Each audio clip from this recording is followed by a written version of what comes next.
Hey guys, how's it going? Hope you're doing well. My name is Crown, and today I'm going to read you some very interesting stories that I hope that you're gonna love. And now, without further ado, let's go!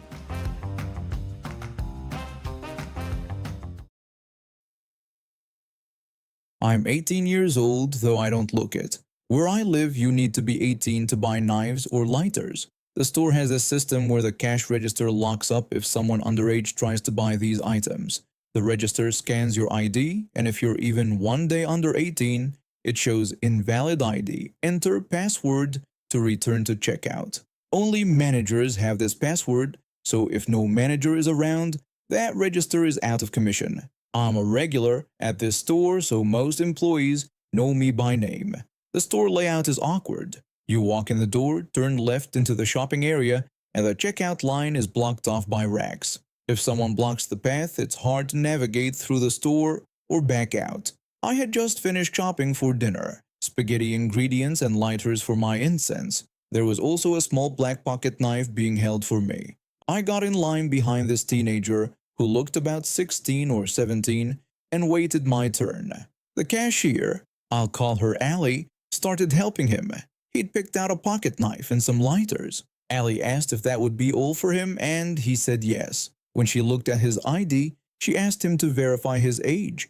The teenager said he was old enough and told her to just scan the items. Allie tried explaining that his ID showed he was too young, but he said his birthday was tomorrow and told her to just do her job and sell him the stuff. Allie gave up arguing and scanned his items, then his ID. As expected, the machine flashed the lockout message. The manager was on break. Allie told him she had tried to warn him it wouldn't work. The teenager said he wasn't leaving without his items. By this point, I'd been waiting an extra 10 minutes. Allie called over her co-worker, who opened register 2 and waved me over. As I talked with the co-worker and got my things scanned, a woman walked in. The teenager's mother. The mother asked her son if he had paid yet because they needed to leave. The teenager said the cashier wasn't letting him pay. Allie told her that his ID had locked the register and she couldn't activate any functions to allow payment. The teenager said she was lying. The mother got angry, saying how dare Allie hold up her son. She said he was old enough and should be allowed to pay. Allie told her she couldn't open any functions until a manager arrived. The mother told her to get the manager, saying she wanted to get Allie fired. Allie told her that the manager was on break and they could wait. The teenager told his mother he wanted his presents. Allie told him he was too young and she couldn't sell the items to him. The mother said Allie was lying and offered to scan her ID instead.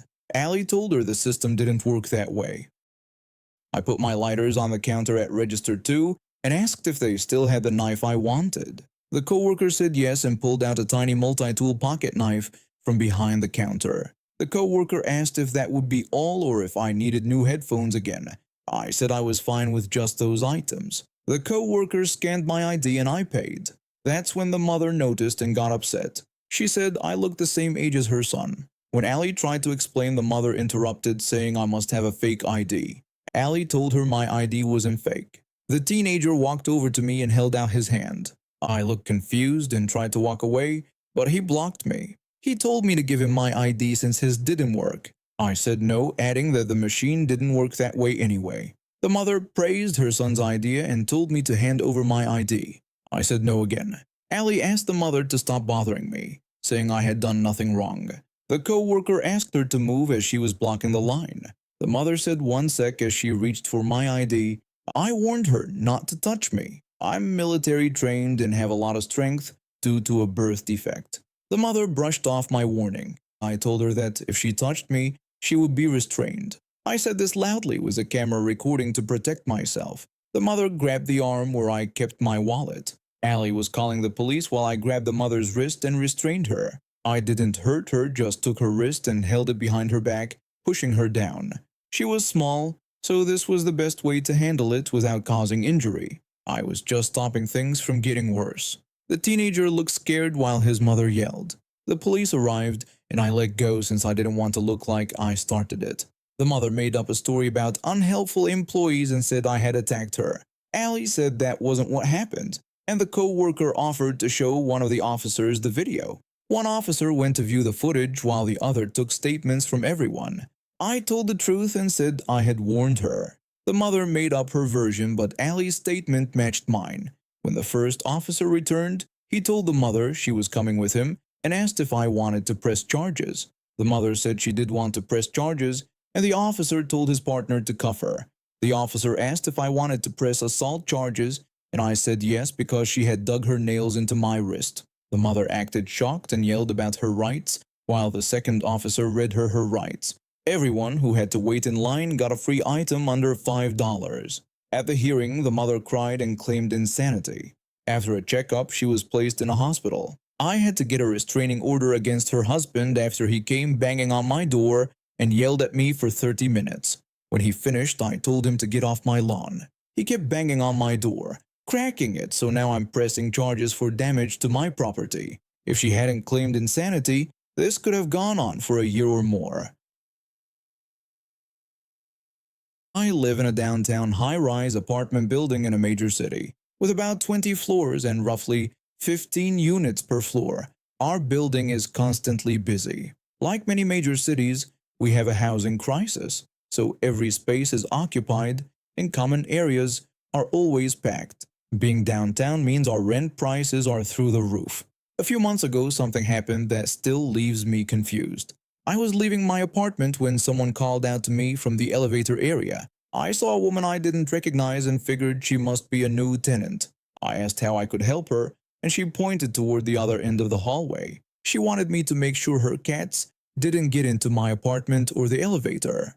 I looked down the hall and saw two orange cats that looked young, probably less than a year old, just hanging out in the hallway. I thought they must have run out when she opened her door, which happens with pets sometimes, and she was trying to get them back into her unit. I told her I'd help and asked if I could pet the cats. When she said yes, I petted them, locked my door, and walked to the elevator. I noticed she was taping a sign above the elevator button saying, "Please do not let the orange cats onto the elevator." I tried to be friendly and mentioned that my pets can be escape artists too. She told me the cats hadn't escaped at all. She lived in one of the smaller units, and her cats seemed bored inside her apartment, so she was going to prop her door open whenever she was home and let them explore the hallway. She said they were cute and everyone would love them. She was putting up the sign to make sure nobody let them into the elevator, and if people shooed them away from the elevator, everything would be fine. I stood there trying to understand what I'd heard. Who would think it's okay to let their cats roam a busy apartment hallway? Our building is dog-friendly, and we live in a high-crime city. Yet she was comfortable leaving her door open all day. She noticed my confused look and added more. The sign she made was only temporary. She planned to ask building management to print a proper one with the building's letterhead.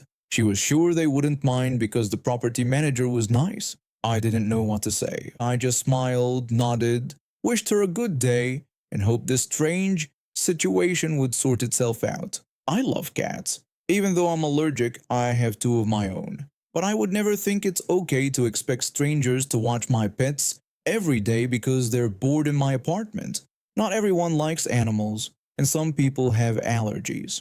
There were safety issues too. Almost every apartment has a dog, and the cats could easily go into someone's apartment, the elevator, or a stairwell. Our building doesn't have security cameras in the hallways. The woman really believed our corporate property management company would approve her plan.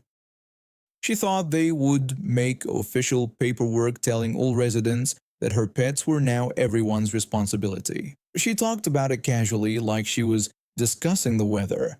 When I came home later that day, the sign was gone. I never saw that woman or her cats again, so I don't know what happened. But I imagine when she called management, they laughed at her request. I wish I could have heard that conversation. Some people live in their own reality, where they think their comfort is more important than everyone else's safety. Thinking an entire floor should adapt for your cat's boredom is truly mind-boggling. This happened a few years back when I worked as a company clerk in the army. I wasn't always behind a desk, but that's how things turned out. I'd been in the army for about 3 years when I got transferred to Fort Hood in Texas. Everything was fine until I started having weird reactions during field training. My eyes would swell up, I'd break out in hives, and sometimes I could barely breathe. After a couple trips to the emergency room, the army doctors found out I was allergic to some local shrub that grew all over the training areas. The diagnosis came with orders: no outdoor duties, office work only. I wasn't happy about it, but I could still serve. My wife had just found out she was pregnant with our first child, so a desk job wasn't the worst thing. That's when the trouble started. Our new commanding officer was a West Point graduate who thought the sun rose and set on his combat boots. From day one, he made it clear that if you weren't training 24/7, you weren't a real soldier. The first time I handed him my medical profile, he looked at it like I'd given him a resignation letter written in crayon. He asked if I was telling him I couldn't go outside because of plants. When I tried to explain it was a severe allergy that doctors said could be life-threatening, he scoffed and repeated life-threatening, then said I was getting to sit in an air-conditioned office while real soldiers were out training. That set the tone for the next year and a half. He never missed a chance to make my life hard. During company formations, he'd single me out. He would call me Specialist Chairborne in front of everyone and tell the other soldiers that while they were defending our nation, I'd be making coffee and typing memos. He'd call me into his office just to remind me how useless he thought I was. Once, he told me that seeing a healthy-looking soldier hiding behind a medical profile made him sick. He went on about how his grandfather stormed the beaches at Normandy with pneumonia, then asked what his grandfather would think of me. The worst part was when he found out my wife was pregnant. This made him even angrier. He started calling our house early on weekends. One Sunday at 6 a.m. he called saying I needed to come in to reorganize the supply closet. When I mentioned the early hour, he said sorry for the inconvenience before saying that having a company clerk who thinks the army is a 9-to-5 job was a real inconvenience. My wife would cry when the phone rang early in the morning. She was dealing with a difficult pregnancy, and the stress wasn't helping. The only person who made it bearable was the first sergeant. He was an old-school NCO who judged people by their work, not their medical profiles. He would sometimes whisper in my office, telling me not to let the CO get to me. He'd say I was doing great work and was the best company clerk he'd had in years. When I told him how hard it was to want to come to work, he told me to keep my head down, saying officers like the CO usually burn out. Things came to a head when I got orders for an early discharge. My wife's pregnancy had complications, and the army decided to let me out a few months early to take care of her. When the CO found out, he walked into my office. He said I was abandoning ship, and when I tried to explain about my wife's needs, he cut me off and said he didn't want to hear about my personal problems. He told me to process my paperwork and get out of his unit. That same day, I heard him bragging on the phone about his upcoming assignment. He'd gotten orders to be a training officer at the Command and General Staff College, a position that would fast-track his career. He was gloating about it to anyone who would listen. That's when I decided enough was enough. As company clerk, I had access to everything: personnel files, orders, building keys. Everything the Army runs on is paperwork, and I controlled it all. This was before everything was digital, when losing a paper file meant it was actually gone. The night before my final day, after everyone left, I stayed late finishing up paperwork. I collected all the CO's personnel folders, his evaluations, awards, training certificates, and his orders to the Command and General Staff College. Then I got creative. I packaged them into several different envelopes, each sent to random army posts around the world. One went to Korea, one to Germany, a couple to different bases in the States. I didn't put return addresses, just made sure they had enough postage. The timing was perfect. The company was leaving for a 2-week field exercise the day of my discharge. The CO wouldn't even be there, and by the time anyone noticed the missing files, they'd be scattered around the globe. My final day was simple. I signed my discharge papers, cleared post, and drove away from Fort Hood without looking back. About 3 months later, I got a letter from one of the sergeants I used to play poker with. He wrote that the CO went crazy when he got back from the field exercise and realized his personnel files were missing. His orders to the staff college were cancelled because they couldn't verify his records. Now he was stuck rebuilding his entire file from scratch, and half his awards and evaluations were gone. The sergeant said the CO was furious, and while nobody knew what happened, he thought I might like to know. I smiled reading the letter. The CO's career had hit a roadblock. All those promotions he was counting on would be delayed by years, if they came at all. Some might say what I did was wrong, but after months of harassment, making my pregnant wife cry, questioning my integrity in front of the entire company, I saw it as payback. Even us Cheerborn Rangers know how to fight back when pushed too far. The most important lesson any officer should learn is never mess with the company clerk. We might not be in the field dodging bullets, but we control the paperwork, and in the army, paperwork is power. When I was about 9 or 10, I was a real piece of work. This was back in the 80s when parents kicked you out of the house after breakfast and expected you home by dinner. My favorite hangout was the park around the block from my apartment building. Our building had a large community room on the ground floor that people could rent out for events, birthday parties, club meetings, anything. Most weekends, that room was booked solid, sometimes with events going until late at night. One Saturday, my friends and I were at the park when we noticed the community room had all its curtains drawn with loud music coming from inside.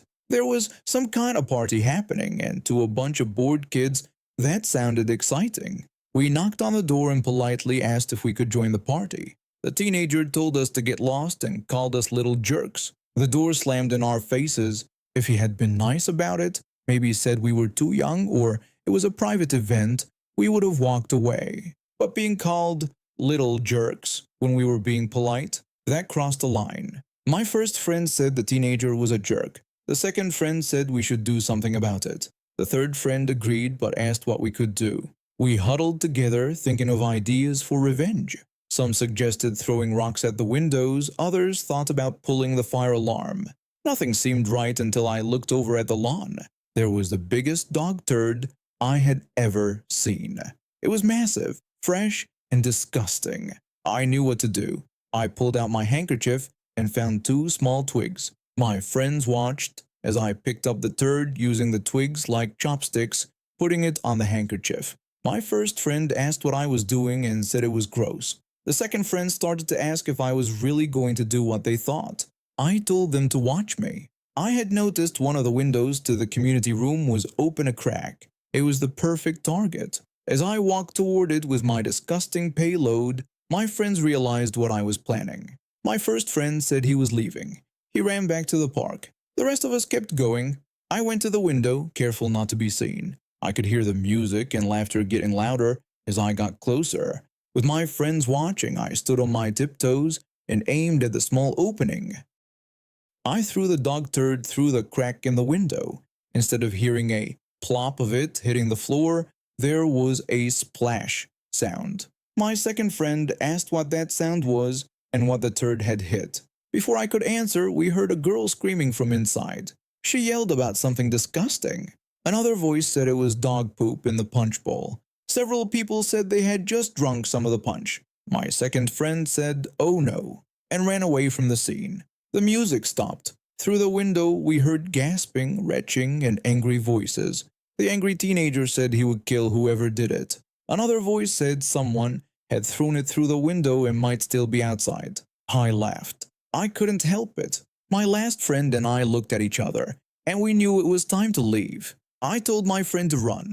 We ran faster than ever before. I heard the community room door opening behind us, but we were already halfway down the block. My last friend said he couldn't believe what I had done and worried we would be in trouble if caught. I told him they wouldn't catch us. We ran until we reached the other side of the park, falling on the grass, out of breath but laughing. I asked my friend if he had seen their faces. He said he hadn't seen them but had heard them and mentioned that the turd had landed in the punch bowl. We spent the afternoon hiding out, thinking a mob of angry teenagers would be looking for us. They never found us, though word got around the neighborhood about the punch bowl incident. For weeks afterward, I took different routes to avoid the community room. Eventually, the story became neighborhood legend, though no one ever found out I did it. Now I realize how disgusting and awful that prank was. Those teenagers probably had their party ruined, but at the time with a big grin on my face and my heart racing, it felt like a victory. And now we have reached the end of today's stories. Thank you for watching, and see you next time.